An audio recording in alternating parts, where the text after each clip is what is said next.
Hello guys, welcome to yet another episode of the Mental Health Show on Faraja TV. Today, I'm going to talk about toxic relationships with family and friends.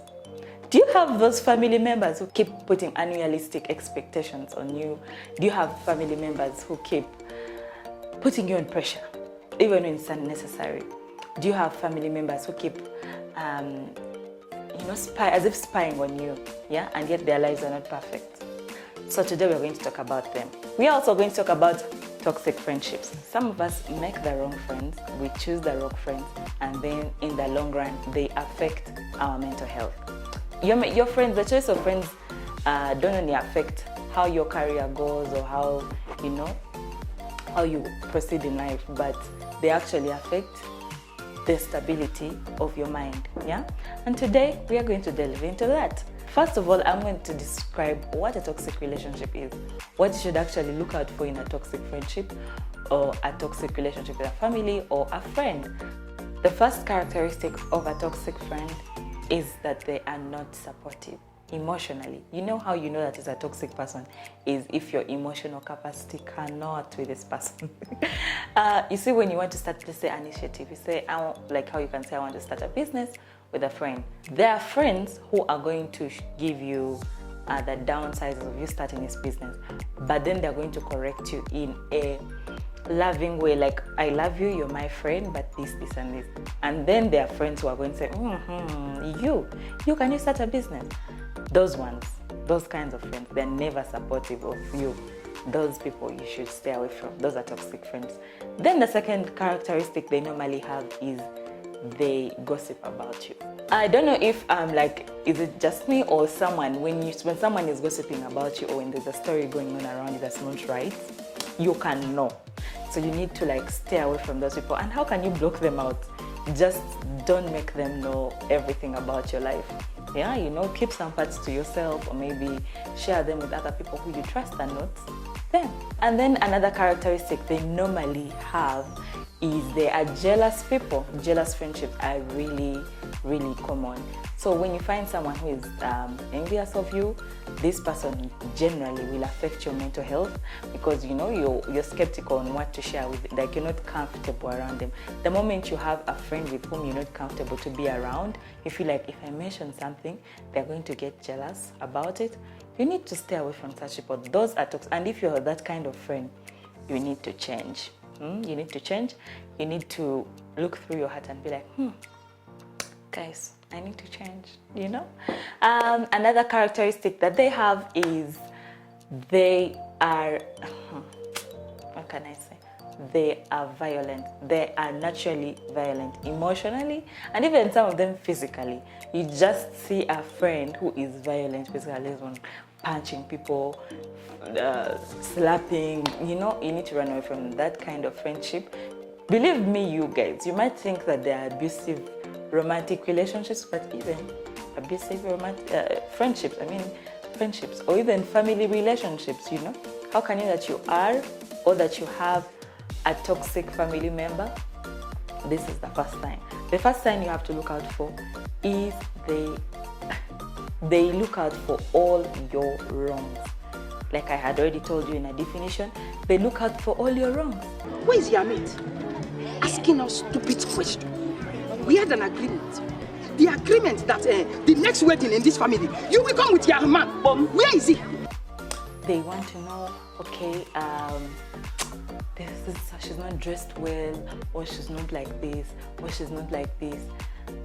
You need to stay away from such family members, or you need to, you can't cut them off because they're family, true, but you need to protect your mental health from them. You need to reach a point where whatever they say does not affect you psychologically, because number one is 100% of the time you are not what they say you are. If they say, in the African culture, if you wear a certain kind of way, they can label you a prostitute or as long as you're not a prostitute, my friend, whatever they're saying, you should just block. You should not even try to justify whatever they're saying. And the second one is they're always comparing you with people who are either your age mates or your school mates or even relatives who kind of maybe have nothing to do, or sometimes they have nothing to do, or from the family members who compare you unnecessarily. Yeah. And then the other one is they are always talking about themselves. You need to stay away from those ones. Like, not them, or you need to reduce the number of times you converse with them, because it can actually get to you, because what you hear is actually what you become. And then they talk negative to you. You know how you have in the African culture, you're not supposed to talk back to an elder. But my friend, you have elders who say, you're a failure, you are this. Even your own parents, sadly, very, very sadly or unfortunately, your own parents may be the cause of your mental health dysfunction. Imagine your parents keeping on saying you're a failure, you're not going to excel in life, you're this. You need to like find a way of blocking them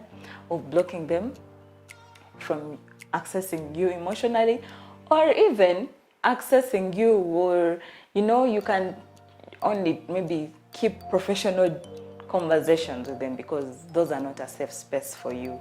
Unfortunately, they're family, you love them, yes, but maybe you can discuss another side of your life with them, and not the side that they make you feel unsafe.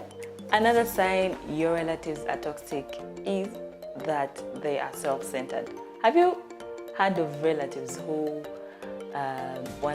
it's good for someone to want the best for them, but in this case, it's too much. Like, me, everything is me, I am the good one, I am the almighty. If you don't do this, I won't do this. If the party is not this day, I won't attend. Everything is about the self-centered relatives. That's a toxic one. Another one is they're highly disrespectful. Did I tell you guys I'm supposed to talk back to African parents? What? But there's a level of disrespect that relatives use in that court, of especially relatives who are older than you. You need to stay away from them. And if your relative who does that, please, you need to stop. Don't be disrespectful. It is good, trust me, it's good to want to cancel, but you have to cancel with love. And then there's an age that people reach, and you have to be friends and speak to them like friends, and not like, you know what, I am you this, you have to do this. No, don't be disrespectful. Be loving, not disrespectful. Another one is they are emotionally reactive. Hear me out. Have you heard of a relative who you're in a family meeting and then they talk about them and then they storm out? Emotionally reactive. Have you had a relative who gets so pissed and then they throw stones, violent? Those are emotionally reactive. You need to stay away from those relatives. Those are toxic relatives. Another one is that they are controlling, which I already talked about. The other one is they are naturally angry. Trust me, guys, have you heard about people who are naturally, like, always pissed?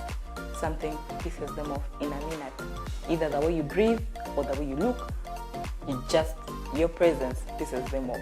You need to stay away from those ones. Those are toxic relatives. And then manipulative.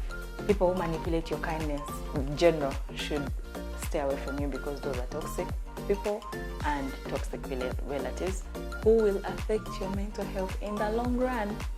Then those that are always blaming, you did this, you are this, and then for them they are always the victims. You need to stay away from such people to protect your mental health, or even let them have little or no access to you to protect your mental health and sanity.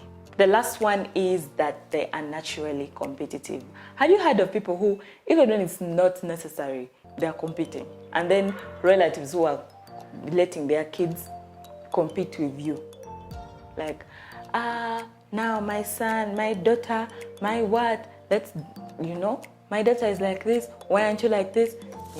Such people, you need to stay away from them. And then the last piece of advice I have to give you, and the most long-lasting piece of advice, is that if you're a friend or a relative who has these qualities, and you want someone to behave the opposite of the way you are, you have to change fast. Yeah, if you want to receive kindness, you have to be kind to people around you, or even kind to yourself. You have to stop blaming yourself, so that you can stop blaming others. You have to stop, you have to have a positive relationship with it really starts with you. The energy you give off is the energy you attract. Well, that's all I had for you today. So let's be kind to one another so that we can attract kindness. Let us be very positive people to attract positive people, and let us stop being toxic. Or even if you have toxic people around you, run away from them. Otherwise, if you like the way I look, makeup, face beat and all, reach out to the henna coats. They do SFX makeup, they do bridal makeup, henna tattoos and veiling. They do all kinds of, if you want the way you want to look, if you want even to look like Rihanna, you can reach out to them. You can reach out to them on their WhatsApp number, which is 0788611090. 0788611090. The henna coats. You can also check them out on their social media pages, and yeah, they have very affordable prices. Trust me when I say that. So yes, don't forget to follow us on all our social media platforms, which are Faraja DTV on Facebook, Instagram, Twitter, LinkedIn. We're all on all social media platforms. Don't forget to subscribe, like, share and comment so that I can know your views about any episode. Bye-bye.